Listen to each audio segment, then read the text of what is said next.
Este video da por sentado que jugaste The Last of Us parte 1 y 2 o que tenés mucho conocimiento sobre la historia. Si no, te recomiendo estos dos videos para ponerte al día.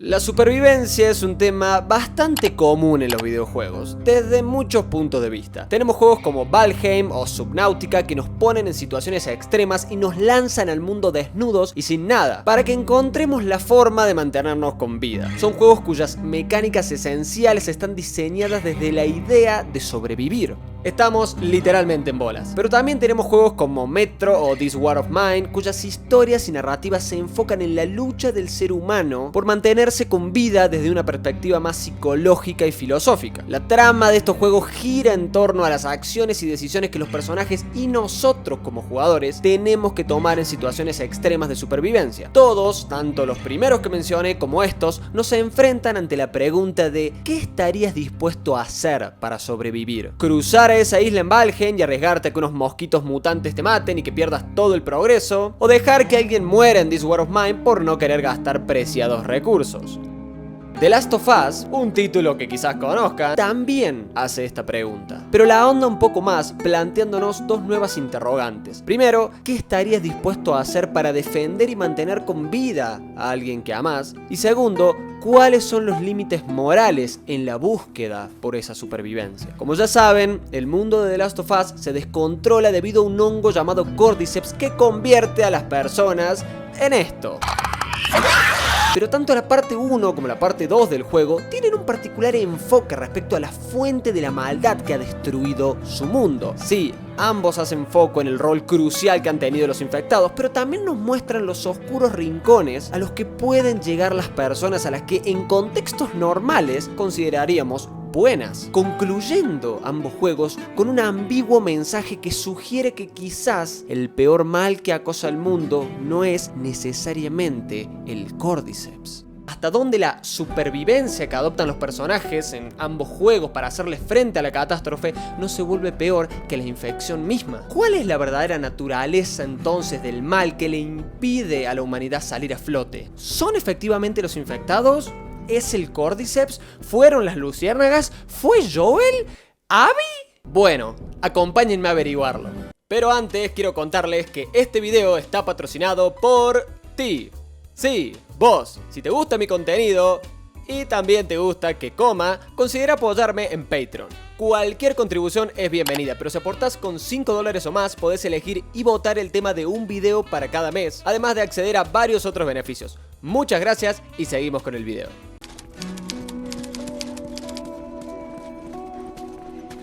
En The Last of Us hay gente mala, muy mala, eso lo sabemos bien.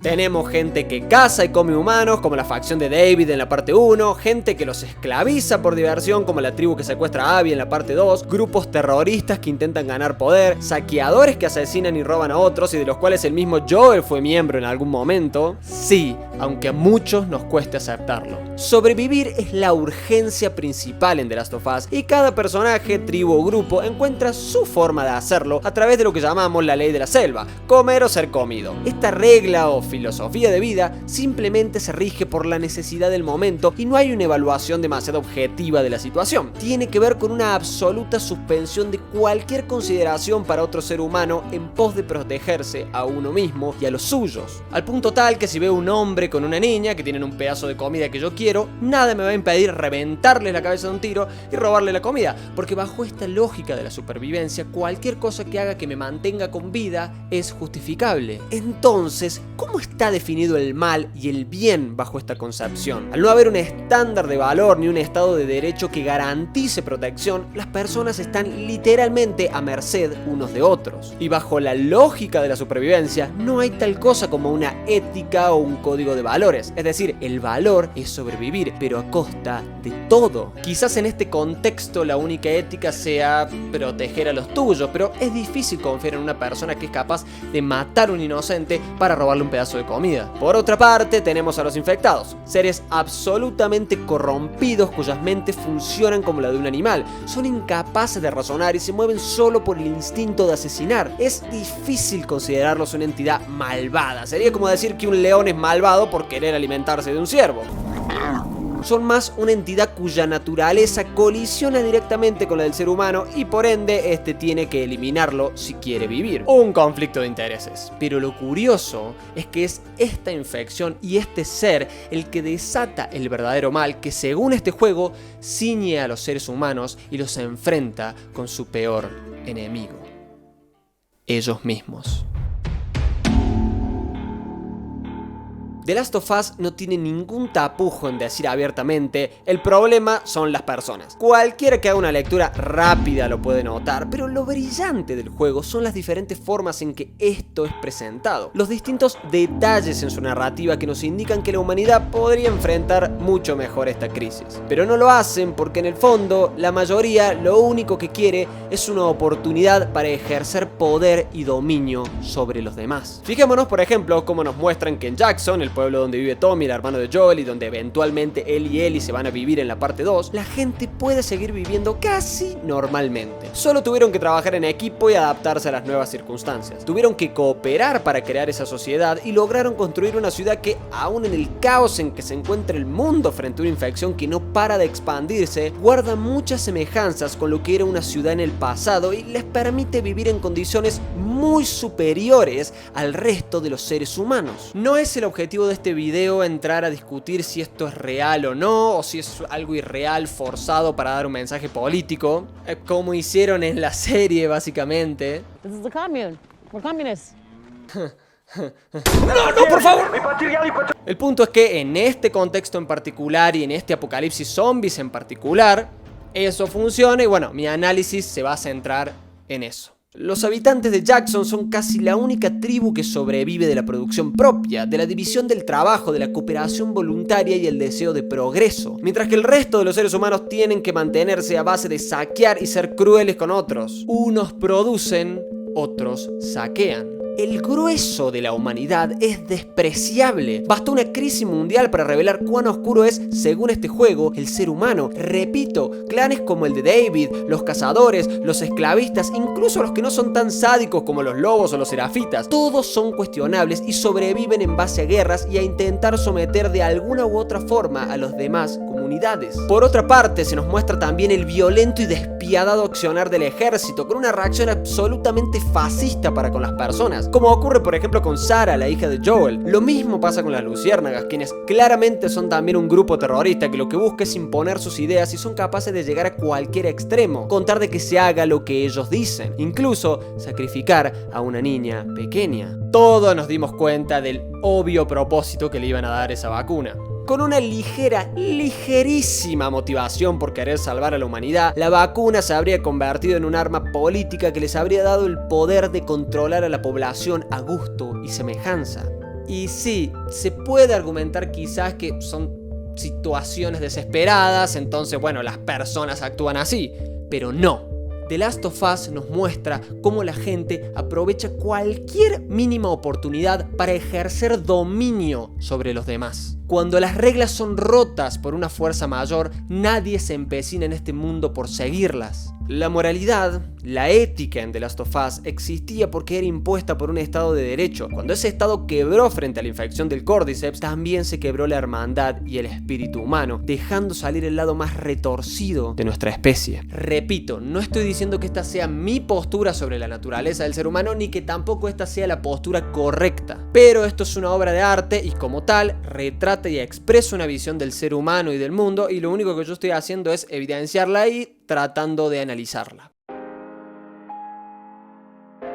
Ahora, el punto es que, ¿cómo definimos quién es bueno y malo en ese contexto? Porque pareciera que entonces cualquier acción que hagamos para sobrevivir está directamente catalogada como malvada si no coincide con el accionar que normalmente tendríamos en una situación normal. Buena pregunta. Lo que ocurre es que, al igual que en la guerra, donde rige un código de guerra, y es decir, las reglas civiles comunes cambian, en las crisis naturales o artificiales, en las emergencias, las leyes morales también se modifican un poco, al menos desde un punto de vista filosófico. Pero entonces, ¿cómo se establece lo bueno y lo malo en estas condiciones? La filósofa Ayn Rand plantea en su ensayo La ética de las emergencias que uno debe priorizar la vida en situaciones extremas, es decir, realizar cualquier acción necesaria para mantenerse con vida en el corto plazo y abandonar cualquier otro propósito hasta que esa emergencia particular sea resuelta, aunque esas acciones vayan en contra de lo que uno haría normalmente en su vida, porque se asume que esa emergencia eventualmente pasará, ya que si no pasa o no se encuentra una solución parcial al problema, la vida humana se vuelve imposible, entonces no tiene sentido la discusión. Pero también explica que, aún con todo eso dicho, uno nunca debe abandonar la esencia de sus valores. Son tus valores éticos los que te tienen que guiar y que tienen que ser adaptados a esa situación. No es que de repente la moralidad se suspende y puedo hacer lo que quiera. ¿Qué quiero decir? Que no porque estemos en pleno terremoto yo tengo derecho a meterle un tiro a alguien en la cabeza para robarle un celular. Es decir, según Rand, nunca debemos cometer actos que traspasen el derecho a la vida de los demás, ni siquiera en una emergencia, a menos que sea en defensa propia, claro. Pero ojo, porque Rand también plantea en ese ensayo que ahí donde no hay una verdadera elección, donde cualquier salida significa la muerte, no puede haber moralidad. Este es un ensayo que está bueno para pensar el accionar de Joel al final del primer juego. El punto es que las crisis y emergencias eventualmente van a pasar y lo que haya ocurrido en ella, es decir, cómo hayan accionado las personas, nos da una pista de cómo son realmente.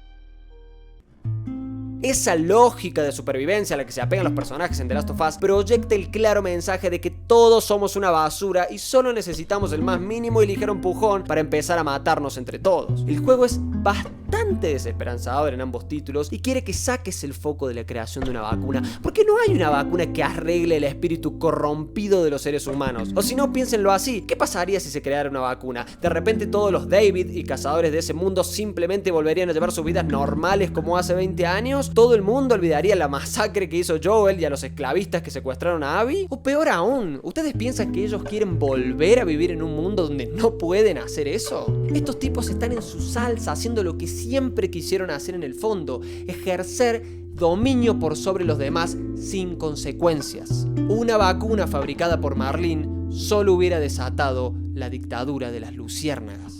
El punto, otra vez, es mostrarnos cuán frágil es la línea que sostiene a la sociedad estable, porque según este juego, el ser humano, como regla general, es un animal despreciable. Incluso quienes nosotros queremos, porque es fácil empatizar y olvidarnos del accionar de los protagonistas. La perspectiva juega un papel significativo en nuestro juicio de valores sobre los personajes. La narrativa le da a Joel y a Ellie una ventaja injusta. Como los protagonistas de la historia, subconscientemente los vemos como moralmente superiores a los demás, independientemente de la verdad de sus acciones. Pero si nos presentaran la historia desde un punto de vista diferente, la audiencia se vería privada de la estabilidad y la comodidad de sus héroes virtuosos. Nos dolería, nos lastimaría saber que después de todo, en otra historia, Joel y Ellie serían los malos, haciendo cualquier cosa y violando cualquier tipo de ética para sobrevivir. Los veríamos siendo los villanos.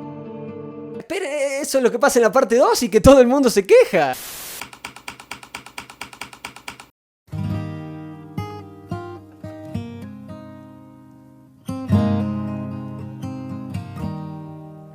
Joel canta: If I ever were to lose you, I'd surely lose myself. Y eso es cierto. Joel es capaz de una violencia absoluta y despiadada por proteger a los suyos, y es por eso, por ese amor que sentimos por él y por Ellie, que hacemos la vista al costado. Pero eso también nos ocurrió a algunos con Abby, cuando vimos que el origen de su odio tenía como base el amor que sentía por la persona que perdió. Se nos hace más fácil de tragar eso que el hecho de que vaya y mate inocentes solo para robar recursos, como hacen los cazadores. Por supuesto que The Last of Us no pone a todos a la misma escala, y sí ofrece distintos niveles de maldad y bondad en el juego, y también ofrece excepciones a la regla general de que nadie es bueno. Pero lo que es absolutamente claro es que esta obra tiene algo muy contundente para decir respecto a la humanidad. Las tragedias, los dolores y oscuridad a la que tienen que enfrentarse las personas, y que a simple vista parece ser causada por el Cordyceps, en realidad es producida por una especie que en este juego es presentada como incapaz de tener compasión o respeto más allá de los suyos propios. The Last Last of Us lo deja claro. Hasta que los seres humanos no aprendan a ser mejores, jamás lograrán sobrevivir. Por eso creo que a pesar de todo el horror que Ellie cometió en la parte 2, su decisión final de no matar a Abby fue un paso en esa dirección. Porque si la humanidad no cambia, entonces no merece ser salvada. Muchas gracias por llegar hasta acá, como siempre, espero que el video les haya gustado, no se olviden de suscribirse, de comentar y de tocar la campanita para que YouTube les avise cuando subo videos. Ahora también pueden sumarse al servidor de Discord y también pueden apoyar al canal en Patreon. Aquellos que colaboren con $5 o más pueden elegir un tema y votarlo todos los meses para los próximos videos. Perdónenme por tardar tanto en subir este video, pasa que estoy con nuevos compromisos y bueno, se me está complicando mantener el ritmo de siempre, pero bueno, voy a intentar seguir subiendo uno cada 15 días. Sin nada más que decir, yo soy José, OJB, y esto es Ideal Game.